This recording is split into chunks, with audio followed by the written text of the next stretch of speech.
ഇത് രണ്ടും ആലോചിച്ചിട്ട് തന്നെയാണ് ചെയ്യുന്നത്. നമ്മളിപ്പോ മുമ്പൊക്കെ ഉള്ള ഒരുതരം ആക്ടിങ് നമ്മൾ കണ്ടിട്ടില്ല. അതിപ്പോ നമ്മളിപ്പോ അതിന്റെ ഡ്രാമ എന്ന് പറയും.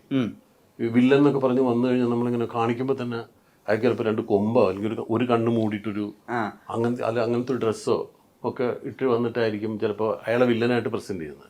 പക്ഷെ പിന്നീടുള്ള സിനിമകൾ നമ്മൾ കണ്ടിട്ടില്ലേ, നമ്മളിപ്പോൾ പണി എന്ന് പറയുന്ന സിനിമയിൽ കാണുന്ന 2 കുറച്ച് പിള്ളേരാണ് വില്ലന്മാര്.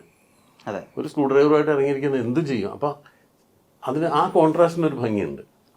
വളരെ ഒരു നോർമൽ ഡ്രസ്സൊക്കെ ഇട്ടിട്ട് വന്ന് വളരെ പയ്യനായിട്ട് നിൽക്കുന്ന ഒരുത്തൻ വളരെ ഭീമാകാരനായ ഒരുത്തനൊരു കത്തിയെടുത്ത് ഒറ്റ കുത്തിന് കൊല്ലുകയാണെങ്കിൽ നമ്മൾ വല്ലാണ്ട് വരണ്ടു പോകും. ഷോക്ക് വാല്യൂ കൂടുതലായിരിക്കും. ആ സമയത്ത് ഭയങ്കര സൈസുള്ള ഒരാൾ വന്നിട്ട് ഒരു ചെറിയ ആളെ അടിക്കുന്നതിന് വലിയ വാല്യൂ ഒന്നുമില്ല.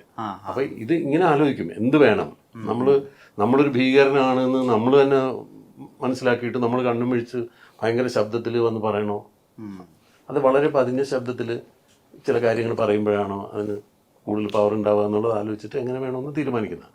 അത് അന്ന് ലിജോ തന്നെയാണ് പറഞ്ഞത്. ഇങ്ങനെ അയാളെ പേടിപ്പിക്കുന്നതൊക്കെ ചെറിയൊരു ചിരിയോടുകൂടി ആണെങ്കിൽ പോലും അതിനൊരു ഭംഗി ഉണ്ടാവും.